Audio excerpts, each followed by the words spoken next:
134 మార్కుల నీ college fee కానీ లక్ష తగలబెడుతున్నాం కదా, జస్ట్ పాస్ కూడా అవ్వలేదు. నువ్వు ఒక్క రోజు కూడా కూర్చొని చదువుకుని చూడలేదు కదా. టైం ఉండదు నాన్న. ఏంటి టైం ఉండదా? ఉండదు. అదేట్లా?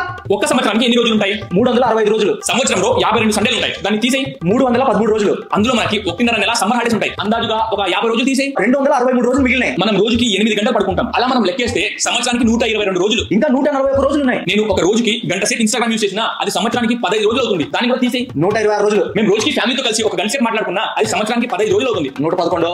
School test, class test, mid term test, final exams ఇవన్నీ కలిపితే సంవత్సరానికి 35 రోజులు ఎగ్జామ్స్ కే పోతాయి. ఇంకా 76 రోజులు. దసరా, సంక్రాంతి, దీపావళి, రంజాన్ ఇవన్నీ పండుగలు కలిపి సంవత్సరానికి 45 రోజులు అవుతాయి. ఇవన్నీ సెలబ్రేషన్ కే పోతాయి. ఇవి కూడా తీసేయండి. ఇంకా 36 రోజులు ఉన్నాయి. బ్రేక్ఫాస్ట్, లంచ్, డిన్నర్ మనం రోజుకి 2 గంటలు తిన్నా సంవత్సరానికి 30 రోజులు మనం తినడానికే పోతుంది. తెలుసా నాన్న? ఇంకా 6 రోజులు ఉన్నాయి. సంవత్సరం అంతా నేను ఇంట్లో ఉంటానా ఏంటి? ఒక 3 రోజులు జ్వరం వచ్చింది అనుకోండి, ఇంకా 3 రోజులు ఉన్నాయి. శ్రీమంతము, పేరెంటము, తద్దినమని మీరు ఒక 2 రోజులు బయటికి తీసుకెళ్ళరా? కనీసం ఒక్క రోజున ఉంది కదా. ఆ ఒక్క రోజు నా బర్త్డే నాన్న. ఆ బర్త్డే రోజు కూడా నేను చదువుకోవాలని అన్నగారు.